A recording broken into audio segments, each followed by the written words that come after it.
إن الحمد لله نحمده ونستعينه ونستغفره ونعوذ بالله من شرور أنفسنا ومن سيئات أعمالنا من يهده الله فلا مضل له ومن يضلل فلا هادي له أشهد أن لا إله إلا الله وحده لا شريك له وأشهد أن محمدًا عبده ورسوله صلى الله عليه وسلم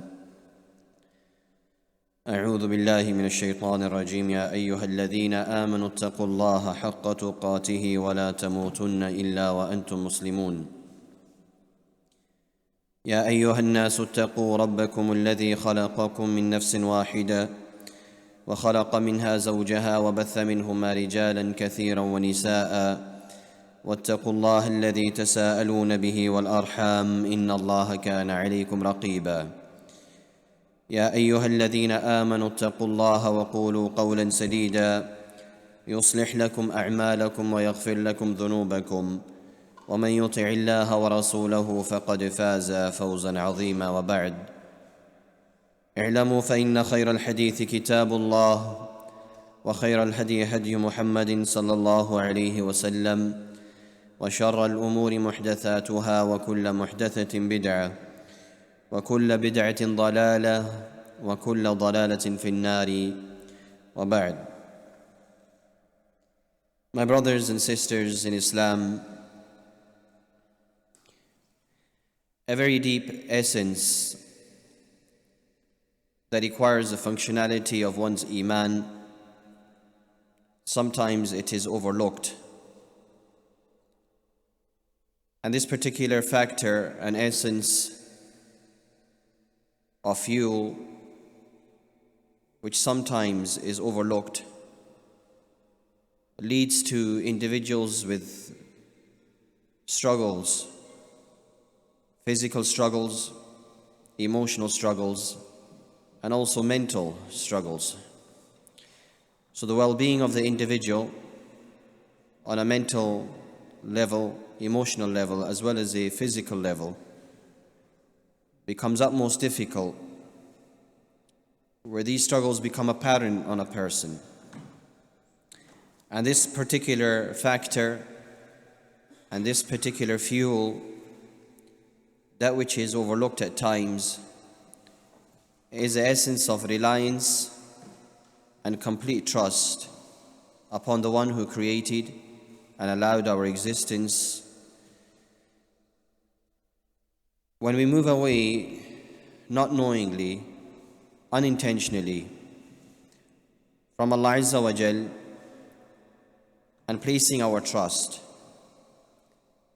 and this is due to the lack of iman and the lack of yaqeen, which is two particular things. Lack of iman, which means faith, and lack of yaqeen, which means certainty.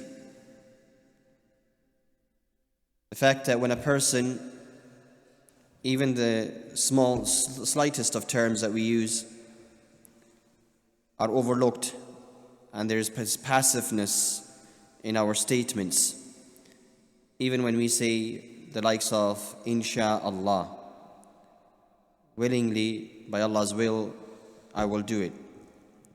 But because there's so much of it that's said, and behind the statement sometimes the motivation is non-existent, what happens is that the word becomes overly used, and the certainty in the word of Insha'Allah, having that faith and complete reliance in Allah Azza wa Jal, is lost.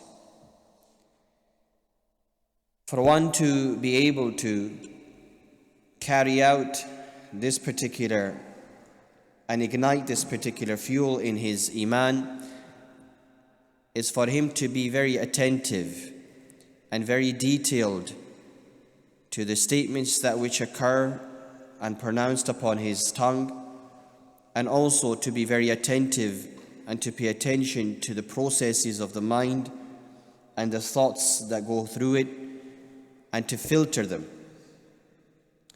and not to allow oneself to be burdened with the task of His provisions, as well as all of the difficulties that he may be struggling with on a mental or an emotional or a physical level, not to have this reliance upon oneself entirely. But what's important is that we, in all of our matters, whether they be very small, minute or insignificant, that we process our thoughts and we allow these matters to be associated with the reliance of Allah Azza wa Jal, and then for ourselves as individuals to carry out the whatever physical needs that there are to be able to reach that particular goal or success. What happens in majority of the times with us as human beings is the fact that the process of allowing oneself to go through this mental exercise, that I am doing this particular struggle, I am struggling through this particular moment, I am trying to achieve a particular goal or aim. What happens is the essence of the reliance in Allah Azza wa Jal is completely removed, or the thought process is not dwelled over enough. And what we do is we immediately, with our own willpower and the strength, that which is very, very minute and insignificant in comparison to the tasks that we do. Without the help of Allah Azza wa Jal, it would not be accomplished. What we do is that we rely upon ourselves to carry it out. And this, in essence, leads to this burdening of the mental state of an individual, leads to the burdening of an individual in his emotional state as well as his physical state. And this is why we see a lot of brothers and sisters that their struggles with their iman and the growth of their iman, that they almost reach to a point where they say, I cannot do it. When it comes to their closeness to Allah Azza wa Jal and bringing and drawing themselves closer to Allah Azza wa Jal, they struggle with it. Because what they haven't done is they've forgotten the element of reliance and entrusting Allah Azza wa Jal to help them through this journey.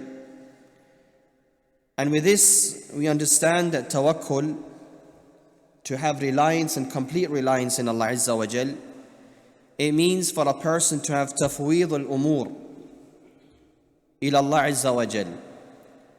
That the person, when he does any type of action, any type of amr in his life, any type of situation in his life that he is facing, to drop the matter into the basket where he says, I leave it to Allah Azza wa Jal, and never to dwell over that again, never to look into that matter again, knowing the fact that the person who placed his matter into this basket, that this basket to whom it belongs to is Allah Azza wa Jal, and there is no one greater than Allah Azza wa Jal to look after my matters and my affairs.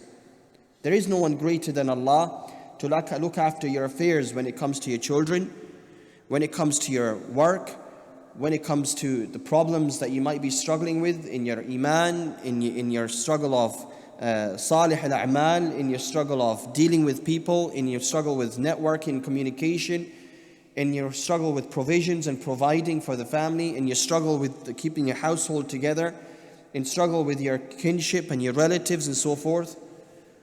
The fact that a person, he tries, what he does is the fact that he places it in the basket, but the state of the person's iman is what? That he peeks every so often to see what's happened, to see whether or not, has any matter changed in this basket. Even although the curiosity within this person is something that which is natural, but within the person, there should be this element of forcefulness and complete contentment. The fact that I've left my matter in the hands of Allah Azza wa Jal and never to look back again.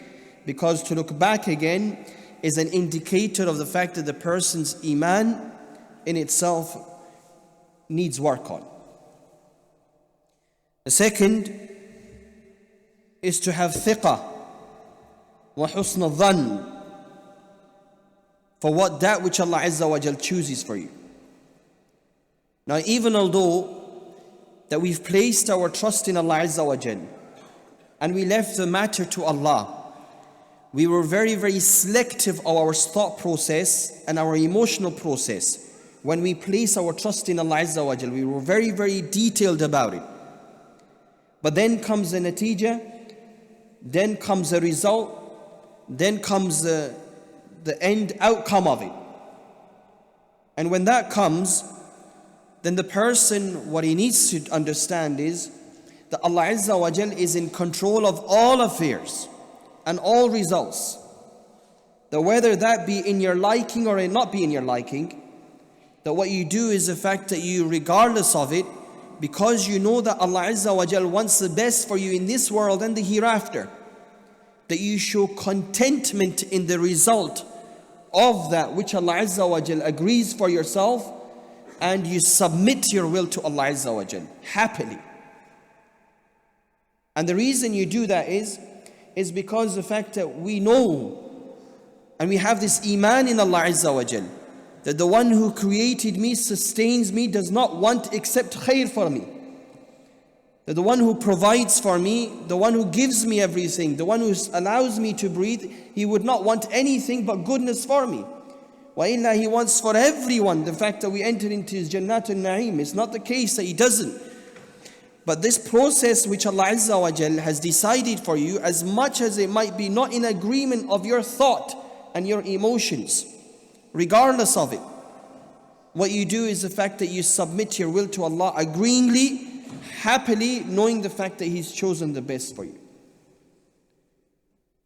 So the first step, and this element and process and this fuel reignites the tawheed and this ta'alluq billah Azza wa Jal to a point where the person and himself and his mental state, emotional and physical state become so profound and strong within himself, because he knows that there is a higher power, and that is Allah Azza wa Jal, who is with me, and He knows of my matters, and He is in control of that which comes to me and that which doesn't come to me, and He chooses for me, regardless of whatever it is, the best. And we come to the third point, and that is the fact that we have i'timad ala Allah Azza wa Jal. Then when we leave the matter to Allah Azza wa Jal, with the thought process that we described and we spoke about, and then comes the result. The fact that this result is something you like or you don't like. But you know the fact that Allah Azza wa Jal, He wants for you khair and nothing but that. Then comes the i'timad. And this i'timad means that your trust in the that of Allah Azza wa Jal, your reliance in the decision of Allah Azza wa Jal, has to be utmost and completely in its purest form, pure for the sake of Allah Azza wa Jal. It cannot be otherwise. Because like we said, the fact that like a mother would never want disadvantage for her child. And the child, in the same sense, when in fear and in struggle, runs to his mother, knowing the fact that there is no one but my mother who will rescue me and save me and protect me to the extent that I need from all of these problems and the karab of this dunya that I go through.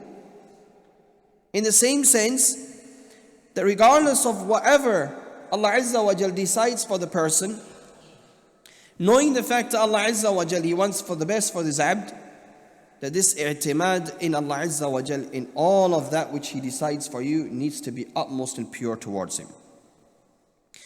And this means when benefit comes to you, that you have tawakkul in Allah Azza wa Jal, that He will grant you the best. And when it comes to seeking protection from Allah Azza wa Jal, that you know the fact that He is the best one, and there is no one greater than Allah Azza wa Jal to protect you from the difficulties of this world and the hereafter. Also, when it comes to your rizq, the fact that you want to go there and out there and provide for your family that which is halal, and you want to eat that which is halal, you want to dress that which is halal, and the one to provide you is Allah Azza wa Jal.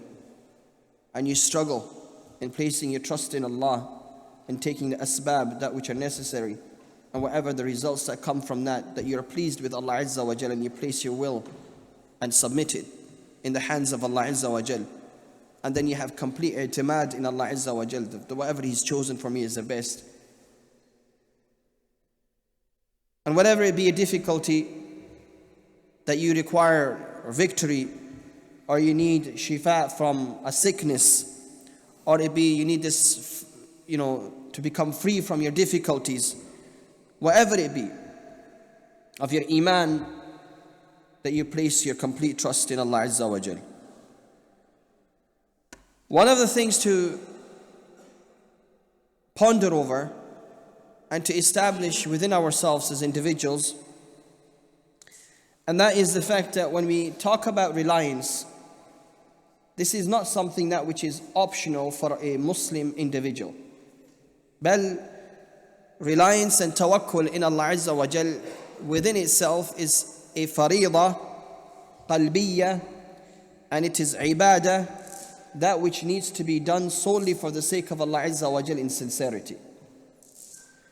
So as we've said, the fact that in many of our khutab, the ibadah al-zahiriyya, the one that we do with our jawarih, the one that we do with our limbs, and we stand before Allah Azza wa Jal, this in itself, in essence, is ibadah. But the ibadah of the heart, there is ibadah that which are in relation to the person's heart, which need to be established and carried out. And one of the greatest forms of ibadah of the heart is one's reliance in Allah Azza wa Jal, and to place your trust and to allow yourself to be content with whatever Allah Azza wa Jal decides for the person. And when you place your trust and reliance on Allah Azza wa Jal, that it's solely for His sake and that's it. But the ulama write that this is one of the most afdal al-ibadat wa a'la al-muqamat al-tawheed. But this is the greatest of ibadat that a person can carry out, and it's the highest, or one of the highest forms of tawheed that a person can establish within himself.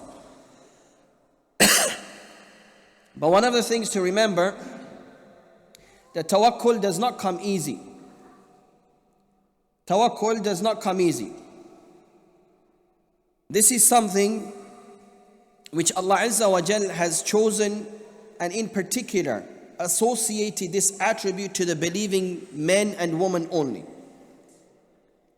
And as we know the fact that Allah Azza wa Jal, there is a difference between a Muslim and a mu'min.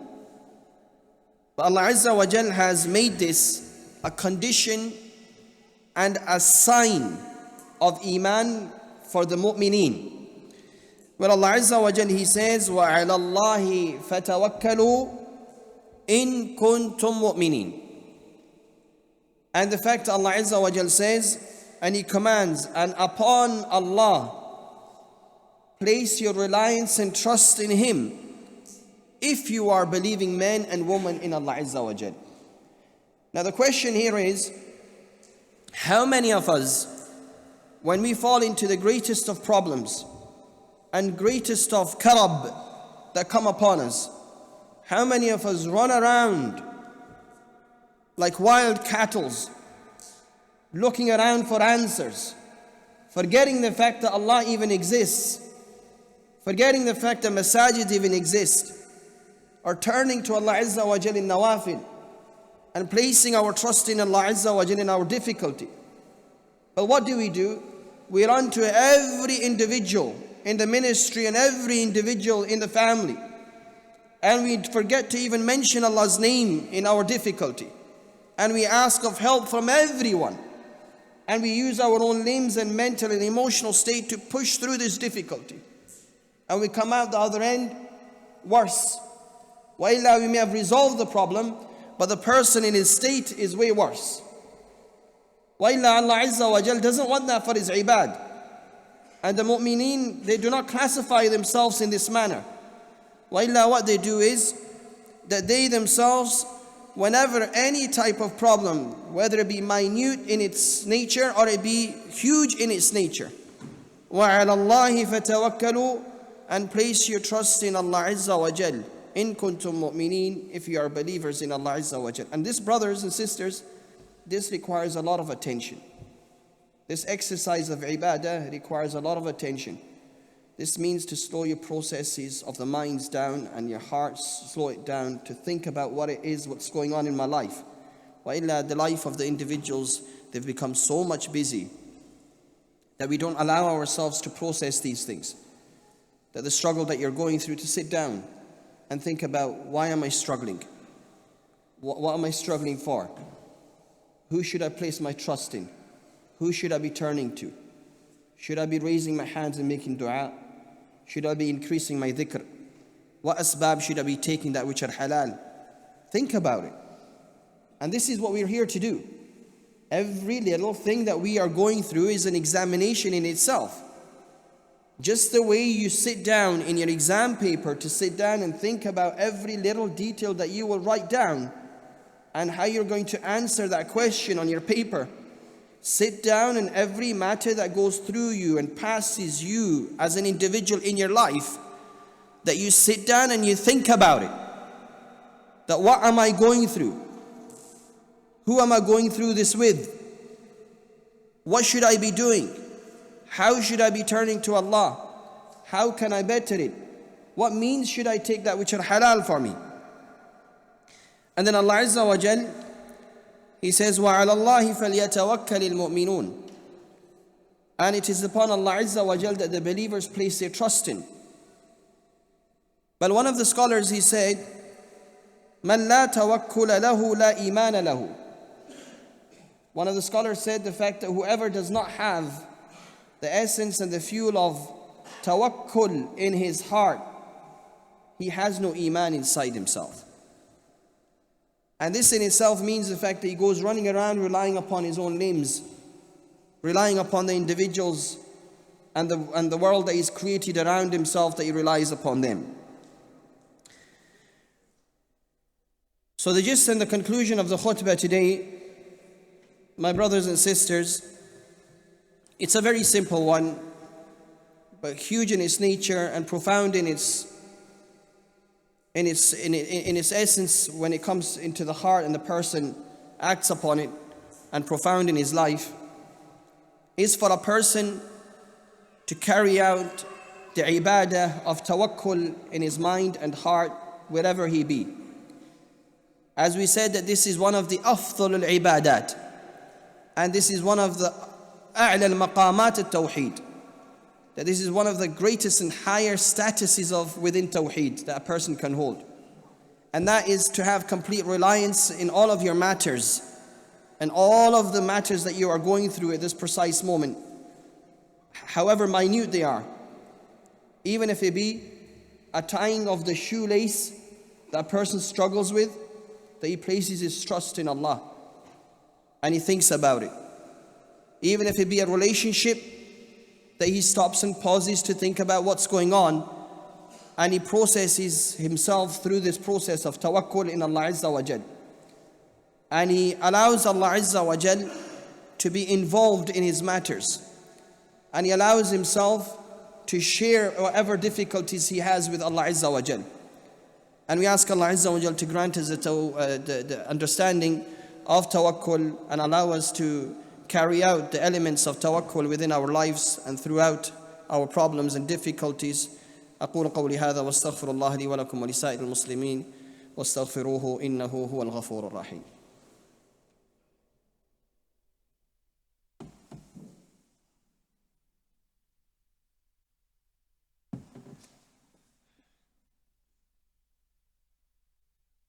الحمد لله والصلاة والسلام على رسول الله صلى الله عليه وسلم.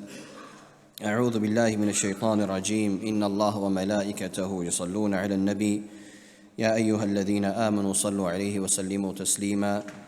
اللهم صل على محمد وعلى آل محمد كما صليت على إبراهيم وعلى آل إبراهيم إنك حميد مجيد. اللهم بارك على محمد وعلى آل محمد كما باركت على إبراهيم وعلى آل إبراهيم إنك حميد مجيد. اللهم إنا نسألك الجنة وما قرب إليها من قول أو عمل، ونعوذ بك من النار وما قرب إليها من قول أو عمل.